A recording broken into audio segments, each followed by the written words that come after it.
What's up, Zombie Talk 123 here. Merry Christmas, and this is one of my gifts. You can see why we have a new background today. This is kind of my room in a way. I don't actually go in here, but my clothes are technically in here stored. But I might be going in here more now. We have finally a desktop Mac, and we make a lot of movies, and this definitely helps making videos and everything else. So a new background. This is not going to be here for every video, but for this video, especially because it is about the Cardinals, and I am a Cardinal fan, I am proud to wear that. I got a lot of Cardinal stuff too, so it's all good. All right, so anyway, what we're going to be talking about is Kyle Lohse and Jake Westbrook. I just read on MLB Trade Rumors, which usually they get a source from Twitter, so follow Twitter, follow Baseball Insiders, and you'll get pretty good information pretty fast. So, the question is, should the Cardinals trade Kyle Lohse and Jake Westbrook? And I've been hoping that the Cardinals find a way to trade a guy like Jake Westbrook for a long time. Kyle Lohse would definitely get more value than Jake Westbrook. They both have 1 year left on their contract. They both are getting paid around the same amount. I think Kyle Lohse is getting paid maybe $2 million more, but he had a lot better year than Jake Westbrook did last year. Kyle Lohse was technically the best starter of the Cardinals last year. Led the rotation in wins, and he had a very good ERA last year. So it's adding a guy who had similar numbers to Edwin Jackson, even better numbers, but he's older and he's not as consistent. He's had injury problems in the past, and he's not really a power arm like Edwin Jackson is. He relies on a lot of groundouts, and that's part of the reason is Dave Duncan is his pitching coach. So pretty much any pitcher that comes to St. Louis has been struggling. Most of the time, Dave Duncan can make him into, instead of being a power arm, into a ground ball pitcher and get outs, not just look for strikeouts, just get out. So, it's kind of one of those projects. Kyle Lohse had a really good 2008 season. They signed him to this 4-year deal, overpaying him every year, and he's been injured for 2 years pretty much. He comes back last year and had a really good year for the Cardinals. It helped him out a lot. They really needed him last year, and he came through. The question is, could the Cardinals find a suitor for them that are going to be willing to pay more than half of his salary or maybe the whole thing? If they could find someone to pay for 8 out of the 10 or $11 million, I would be ecstatic, because the Cardinals, I didn't know if they were really going to go over the $110 million payroll mark that they set for planning on signing Pujols and staying around $110 million. The thing that didn't make sense is the owner kept saying, we're going to be right around $110 million or less. And if you calculate Pujols' salary in there, it would be over $110 million, and they still have shortstop, second, and relief. So if they sign Pujols, they'd be looking at a payroll up to $115 to $120 million. They don't sign Pujols, and they're right at 110, right around that right now after they signed Beltran, signed for Call. Those are $20 million in commitment right there. And then Schumacher. So that the money they would have spent on Pujols' contract, but even less money, instead of getting Pujols, they would sign Schumacher for Call and Beltran, all the 2-year deals. After those deals are up, you're going to see a lot of the new players, the young players develop, guys like Zach Cox. Tony Cruz could be a candidate for sure backup catcher, but we'll see how the Yadier Molina extension talks go. Shelby Miller, Carlos Martinez, Oscar Taveras, Joe Kelly. I'm actually going to be interviewing him on my show coming this spring. So if you have any questions, just send them in, because I'll be having some fan questions for him too.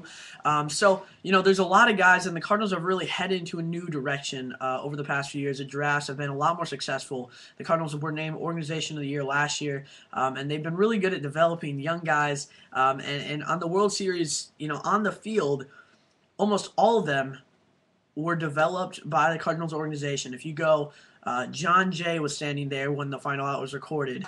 Not Matt Holliday, but Alan Craig was standing there when the final out was recorded. There was, let's see, at third it was Daniel Descalso. And even if David Freese was there, they also developed him. Albert Pujols, they developed him. Catching, Yadier Molina, they developed him. Second base, I believe it was either Terrio or Schumacher, or even, Terrio or Schumacher, and they developed both of them. Not Terrio, actually, Schumacher. And then pitching was Jason Mont, they developed him. So, maybe except for Terrio, or maybe it was Berkman in right field, I can't remember. But the fact is, they've developed a lot of successful major leaguers.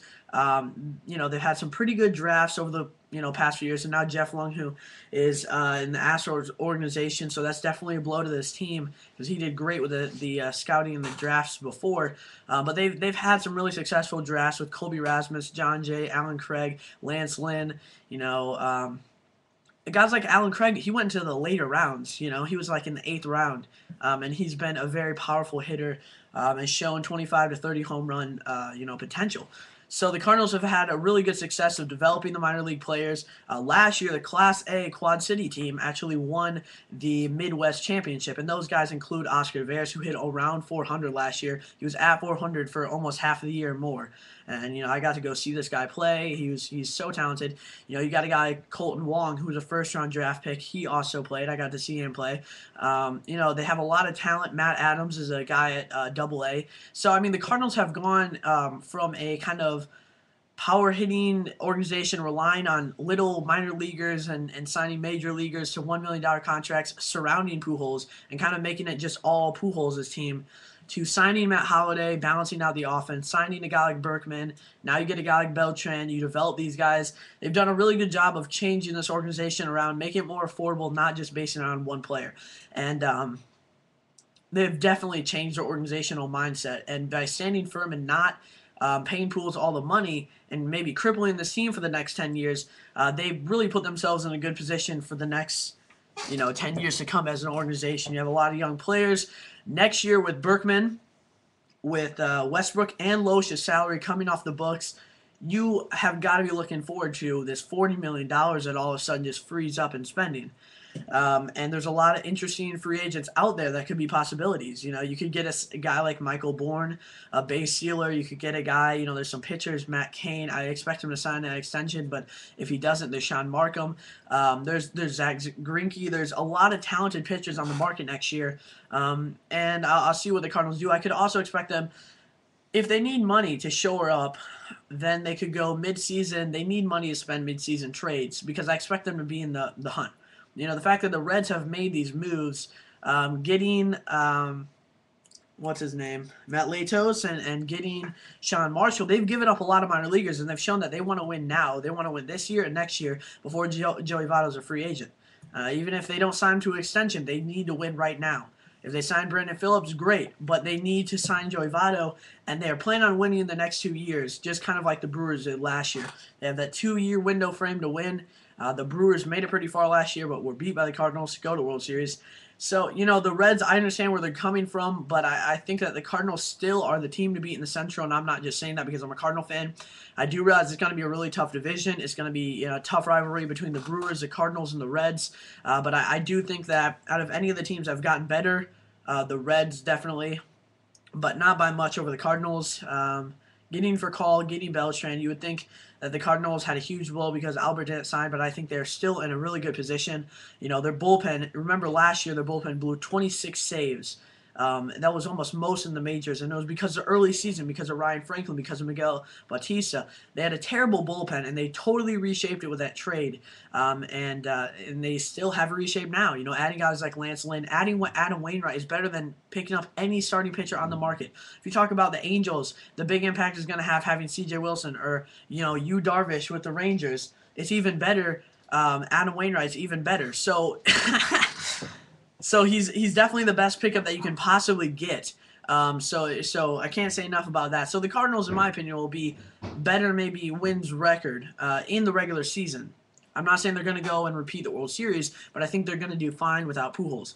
Now, again, the video started with me talking about should they trade Kyle Lohse and Jake Westbrook. It's gone off from there. I like to talk about the Cardinals, obviously. If you're a Cardinal fan, you're watching this, you probably like it anyway. But as reported, it was talking about the Rangers might have interested in getting more an established starter, it said. And it said Kyle Lohse. And obviously, I don't think there's many teams that would want to go out and get a guy Jake Westbrook having to pay for more than half his salary, because there's guys in the free agent market like Paul Mulholland that you can get for less than Jake Westbrook and will probably pitch a lot better next year. Jake Westbrook, he had a few good years in Cleveland. He came over here, and I thought he had a good year half the season last year. They re-signed him to a 2-year, $16 million deal. He pitched absolutely terrible last year. He had ERA around 5. He's one of the worst starters in the major leaguers considering how much he was getting paid. He's totally overvalued in that sense.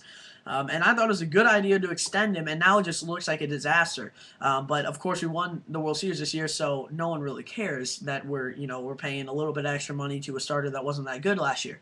But going into next year, if we were able to free up at least half of his salary, and it mentioned a name, Matt Harrison. Yes, he's kind of out of control. Yes, he's a power arm, but Dave Duncan did a really good job with Edwin Jackson being a power arm. He had a hard slider, hard fastball. Edwin Jackson pitched great for the Cardinals, and it's too bad we can't resign him. But if we do trade Kyle Lohse, it's not taking out the possibility that we do sign a guy like Roy Oswalt. Do I think we're going to sign Edwin Jackson? No. Unless he's looking for a one-year deal, it's not going to happen. The Cardinals have Lance Lynn, they have Mark Zepchinski waiting. They have Shelby Miller, top prospect, one of the top pitching prospects in all of baseball, waiting in the forceps for waiting for guys like Westbrook and Lohse to be out of the contracts, so they can free up some money and use some of these younger pitchers that have shown a lot of potential. So I think the only way they sign Roy Oswalt if they trade either Kyle Lohse or Westbrook. Plus, they have 5 starters and they have at least $50 million plus locked into those 5 starters, so they have the rotation set. So the only way they're going to sign a guy like Roy Oswalt, to me, who it's a surprise that he's even looking for even a one-year deal, I think it could happen. He's wanted to go to St. Louis in the past, but there's tons of teams that would want a veteran guy like Roy Oswalt that could really pitch like an all-star. Would be really exciting for the fan base and improve and add that veteran presence to maybe a young starter rotation if a team has one. So any team out there would want a guy like Roy Oswalt. But I think he would have definite interest in pitching in St. Louis, and I think the Cardinals have always been a long time a suitor for him. Maybe it makes more sense next year when Lohse and Westbrook salaries come off, and then you move maybe a guy like Shelby Miller or maybe a guy like Lance Lynn into the rotation, and you can sign a guy like Roy Oswalt. If it's a one-year deal, his contract will end next year. He'll be a free agent again. So the Cardinals can choose to try to trade Kyle Lohse to a team like the Rangers that need that established veteran in that starting rotation with guys coming over like Yu Darvish if they sign him. That's another young starter. And Matt Harrison had a really inconsistent year last year. If they did a trade straight up Matt Harrison for Kyle Lohse and they paid for half or more of Kyle Lohse's salary, the Cardinals would accept it in a heartbeat because they need that salary off. And to get a guy like Matt Harrison, he's good for trade bait, or they could try to develop into that rotation as a cheaper option than going out and getting a guy like Roy Oswalt, or maybe even just a better option than keeping a guy like Lance Lynn. So, yes, I would be totally up for a trade, a Matt Harrison for Kyle Lohse trade, and if we can knock off some of that salary so we don't have to pay for all of it for Kyle Lohse. If the Rangers took up maybe $6 or $7 million of Kyle Lohse salary, and gave us Matt Harrison, that's a really good trade for our side. I'm not saying it's a great trade for Rangers, but I could see them wanting to get an established pitcher like Kyle Lohse. Won 14 games last year, but Matt Harrison won right around the same amount. The question is, Matt Harrison, his walk rate is terrible. He can get out of control. I watched him in the World Series. He can definitely get out of control, but yet he's a good power arm, and definitely a team like the Cardinals could use him because he could be a solid number 4 starter or number 5 starter. It'd be a number 5 starter in this rotation, and Dave Duncan could do some work on him. Again, he's a trade bait too. So, I would be all for a trade of Kyle Lohse or Jake Westbrook. Do I think we're going to find a suitor for Jake Westbrook? Who knows? There might be a team that would be willing to eat maybe $4 or $5 million of the contract, a team that's looking for a starter that has the money to do that.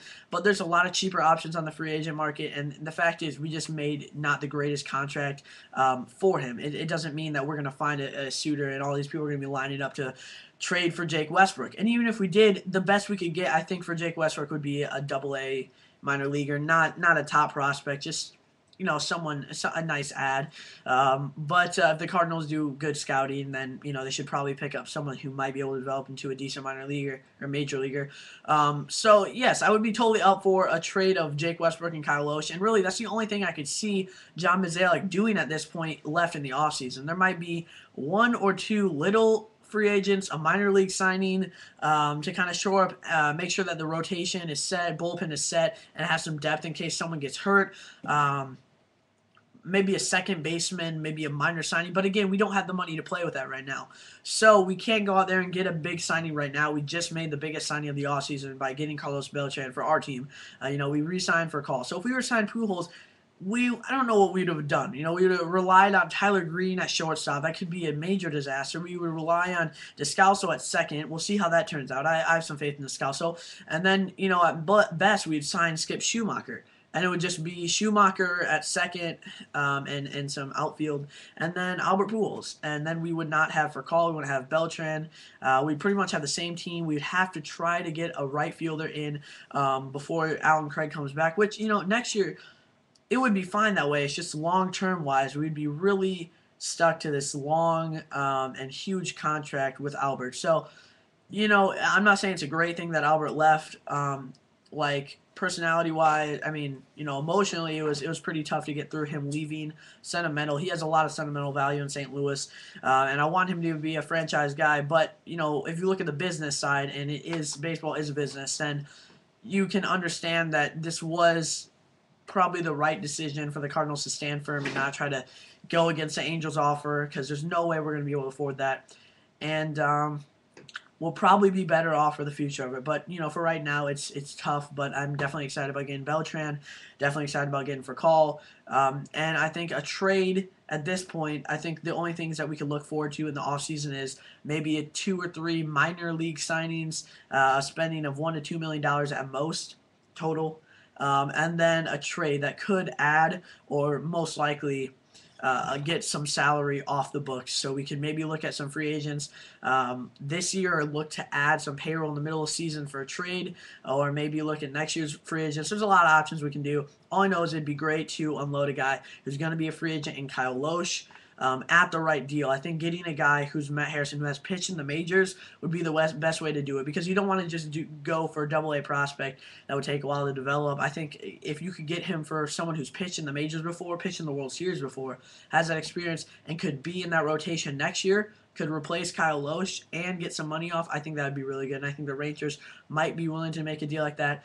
Their GM's really smart. Maybe he might not deal a younger starter like Matt Harrison, 24, 25-year-old, and add some payroll for a guy like Kyle Lohse, but they want a more established starter, and they could get it with Kyle Lohse. So it's definitely an option. All right, thanks for watching again. Before you go, I have to thank Sports Talk 123. He also has a channel, Fantasy Baseball 123. He set me up with the logo, made the picture, and put it in the background. I'll probably mention him in another video, because this is like 17 minutes into this video, so I don't know how many people are actually still watching. But if you are, make sure to check out his channel. He makes videos on baseball, football, basketball, I believe, and then he has a Fantasy Baseball 123 channel, and it's on a Fantasy Baseball league that I'm in actually, and he is, and it's make videos on trades and different things that happens there. So please check out his channel. Thank you to him, and he's helped me out a lot with the setting up with the technical part of the channel, background and all that. So thanks to him, and that is Sports Talk 123. Again, thanks to Sports Talk 123 for that. All right, thank you for watching, guys. Zombie Talk 123.